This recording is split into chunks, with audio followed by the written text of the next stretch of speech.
এই যে আমাদের কেঁচো সার, ভার্মি কম্পোস্ট। কেঁচো দেখে যেখানে অনেকেই নাক ছিটকায়, সেই কেঁচোকেই আয়ের উৎস বানিয়ে সংসারে সচ্ছলতা ফিরিয়েছেন ব্রাহ্মণবাড়িয়ার কৃষানী মুর্শেদা বেগম। কয়েক বছর আগে শুরু করা এই উদ্যোগী হয়ে উঠেছে এখন তার পরিবারের অন্যতম আয়ের উৎস। এই কেঁচোগুলো এখন ডিম পারবে, এই যে এগুলা। মাত্র কয়েক বছর আগেও দরিদ্রতা ও অর্থকষ্টে দিন কাটত নবীনগরের ইব্রাহিমপুর গ্রামের কৃষক কাউসার মিয়া ও স্ত্রী মুর্শেদা বেগমের। গত 5 বছর আগে রেড ওয়ার্ম জাতের চায়না কেঁচো চাষ শুরু করেন কৃষানী মুর্শেদা। গরুর গোবর, কলাগাছ, কচুরিপানা ও সবজির উচ্ছিষ্ট দিয়ে তৈরি করেন ভার্মি কম্পোস্ট। এতেই সচ্ছলতা ফিরেছে দরিদ্র কৃষক পরিবারটিতে। প্রথম মানুষ কিনে নাই, নেয় নাই, যেগুলো আবার কি গোবর দিয়ে করে, এটি আবার নিবে কিছু কিনা, এটা গোবর টালেই পাওয়া যায়। কিন্তু না, অ্যাকচুয়ালি যখন সারারা যখন ট্রেনিং দিচ্ছে, অনেক লোকের ট্রেনিং দিচ্ছে না, এটা ওই গোবর না, এটা একটা হচ্ছে মল, এটা আপনার সারের মতন ব্যবহার করা যায়, বলে নিয়ে পাত্রে নিয়ে এটা সারের মতো ছিটানো যায়। তখন মানুষ এটা আস্তে আস্তে নেয়, নেওয়ার পরে এটা এখন ব্যাপক চাহিদা, এখন কেঁচো শুদ্ধ চাহিদা। কিছুদিন আগে আমার সংসারের মধ্যে খুব অভাব অনটন ছিল, আমি চাইতেছি আরো বড় পরিসর করার জন্য। দুজন মিলে আমরা এই কাজটা করি, ভার্মি কম্পোস্টটা করি। মুর্শেদার খামারে এখন উৎপাদন হয় প্রায় 8 থেকে 10 কেজি কেঁচো ও 300 কেজি জৈব সার। প্রতি কেজি কেঁচো 2000 এবং জৈব সার 10 টাকা কেজি দরে বিক্রি করে প্রায় 18 থেকে 20 হাজার টাকা প্রতি মাসে আয় করছেন এই কৃষানী। গোবরটা আমরা এক জায়গায় এই গরুড়াইয়া এই টাকার মধ্যে ফালাই, কচুরিপানা দেই, কলা গাছ কাটা দেই, দিয়া তারপরে কেঁচু সারি পাল্লা সাইজে ডাকা দেই। ডাকা দেওয়ার পরে এটা সার হয়, সার হইলে কেঁচু বড় হয়, পাশাপাশি সার হয়। আমার 20,000 টাকা হয়। আগে অনেক কষ্ট ছিল, হ্যাঁ আমরা অনেক স্বাবলম্বী হয়েছি।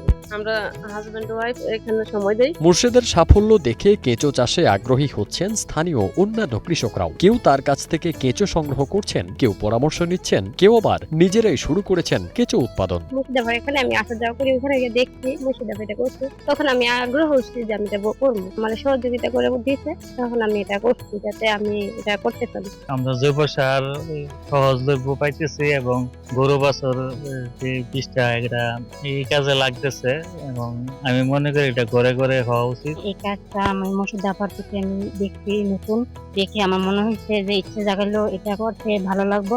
মনে হইতেছে যে এটা করে আমি আসলে মানে সামনের দিকে আমি কোনো কিছু করতে পারবো, কারণ আমার তো দেখে যেন আরো অনেকে যেন কাজটা করতে পারে। কৃষি বিভাগের কর্মকর্তারা বলছেন, মুর্শেদার সাফল্য দেখে স্থানীয় কৃষকদের মধ্যে আগ্রহ তৈরি হয়েছে, আর তাই উদ্যোক্তা তৈরিতে প্রশিক্ষণ, কারিগরি সহায়তা ও প্রয়োজনীয় উপকরণ দেওয়ার কথাও জানিয়েছে কৃষি বিভাগ। এখন তার অর্থের যে জোগাড় তার স্বামী কিছু দিতে পারতেছে, একজন মহিলা হিসাবে, একজন কিষান হিসাবে এতটুক পর্যন্ত চলে আসছেন, জিনিসটা খুবই আনন্দদায়ক। আমরা তাকে প্রশিক্ষণ দিয়েছি, অনেকগুলা তাকে প্রশিক্ষণ দিয়েছি, এখানে ফ্রি প্রকল্প থেকে তাকে ট্রেনিং দেওয়া হয়েছে। কচুরিপানা, কলার খোল এর সাথে যে আমাদের ভার্মি কম্পোস্ট, মানে এক ধরনের ভার্মি কেঁচো আছে, লাল কেঁচো, সেই কেঁচোটি মিশিয়ে সেই কেঁচোটি খাবার গ্রহণ করার পর যে মল ত্যাগ করে সেটি উৎকৃষ্ট মানের একটি জৈব সার উৎপাদন হয়, সেটা হচ্ছে ভার্মি কম্পোস্ট। এই দুই ধরনের কমার্শিয়ালি বাণিজ্যিকভাবে গত 4-5 বছর ধরে নবীনগরে প্রায় 10টি লোকেশনে উৎপাদন হচ্ছে। তার মধ্যে আমাদের যে রিপোর্ট আছে সেটি প্রতি মাসে বা 40 দিন বা 45 দিন পর পর প্রায় 100 টনের মতো আমাদের জৈব সার উৎপাদন হয়। এরকম বছরে আমাদের প্রায় এখানে প্রায় 1000 টন আমাদের জৈব সার বাণিজ্যিকভাবে তৈরি হয়। বাড়িতে, বসত বাড়িতে সেটি কমার্শিয়ালি না, কিন্তু কমার্শিয়ালি আমাদের প্রায় বছরে প্রায় 1000 মেট্রিক টনের মতো জৈব সার উৎপাদন হয়, যার মূল্য প্রায় 1 কোটি টাকার মতো। এক সময় যে কেঁচো চাষ নিয়ে ছিল সমালোচনা, এখন সেই কেঁচোই মুর্শেদার স্বাবলম্বী হওয়ার পথ। তার সাফল্য দেখে নতুন করে সম্ভাবনা দেখছেন এলাকার অন্য কৃষকরাও। অবহেলার সেই কেঁচোই এখন মুর্শেদার কাছে সম্ভাবনার নতুন দুয়ার, যেখানে অল্প পুঁজিতে তৈরি হচ্ছে বাড়তি আয় আর তৈরি হচ্ছে নতুন উদ্যোক্তা হওয়ার সুযোগ। Fardin Sunny, one digital desk.